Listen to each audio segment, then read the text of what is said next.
Reading from the Gospel according to Luke.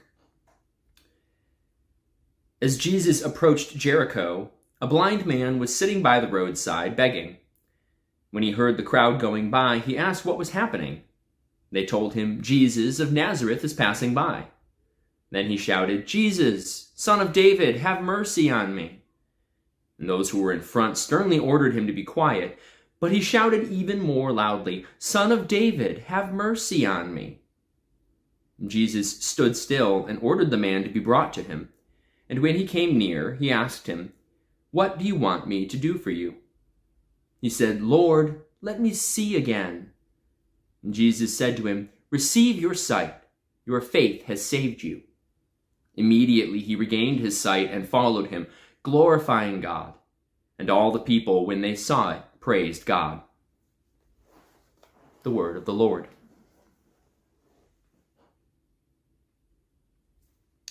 When I hear this story of Jesus at work, it feels like a stark contrast for some of the other stories we've been hearing in the previous couple of chapters. My mind is particularly drawn to when Jesus' disciples come and ask him for help with their faith, and he rebukes them for it and challenges them, doesn't give them what they ask for. The parable of the rich man and Lazarus, with the rich man desperately asking for what he wants from Jesus, or rather demanding what he wants from Jesus. And in the parable of that story, he is rebuked and told no. You'd almost think that by comparison, when the blind man comes rushing up to Jesus to ask for help, that he rebuke him for asking for his help and saying, "If you just had faith the size of a mustard seed." But that's not what Jesus does. Yet again, he challenges our expectations of the way we think he will behave. And I don't think it's just Jesus being churlish or contrarian in challenging everything you think he'll do, he'll just do the opposite. I don't think it's that. There's a distinction between the blind man in this story and those other stories. In the case of the disciples coming to Jesus and asking for help, what they're asking for help for is actually something they have within themselves already. Jesus has already given them all of the faith they need to accomplish the things they are called to do in this world. So maybe they're not asking for help. Maybe they're asking for a kind of a favoritism. Maybe they're not trusting that what Jesus has done for them is enough, and they're demanding more. And what Jesus is rebuking them for is not trusting that what he has already given them is what they need, and maybe rebuking them for seeking a little bit of favoritism. They are already people with great privilege. They are the disciples of Jesus Christ.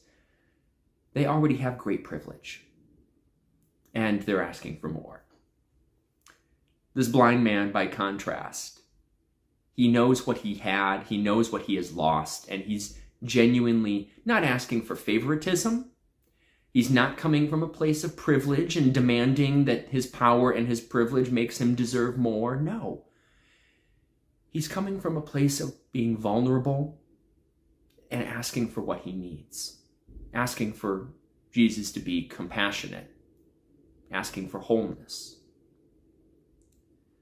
When I think about the story of the rich man and Lazarus, again, the rich man is asking for help, but he's asking for help again from a place of privilege and power, thinking that his privilege in his life means that he deserves to get what he wants, even after the grave demanding that Lazarus serve him. It makes me wonder what it is we ask when we ask Jesus for things. Are we asking for things that we want when we really already have everything we need inside?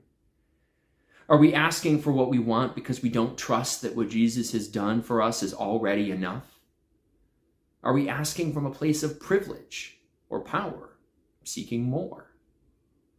Or are we creating a space to look for where we are really in need and letting Jesus come and dwell with us there? that's something I'm going to be pondering for a while now as I think about the ways that I pray and the things that I ask for. I will ponder that in my heart, and I invite you to join me in doing so.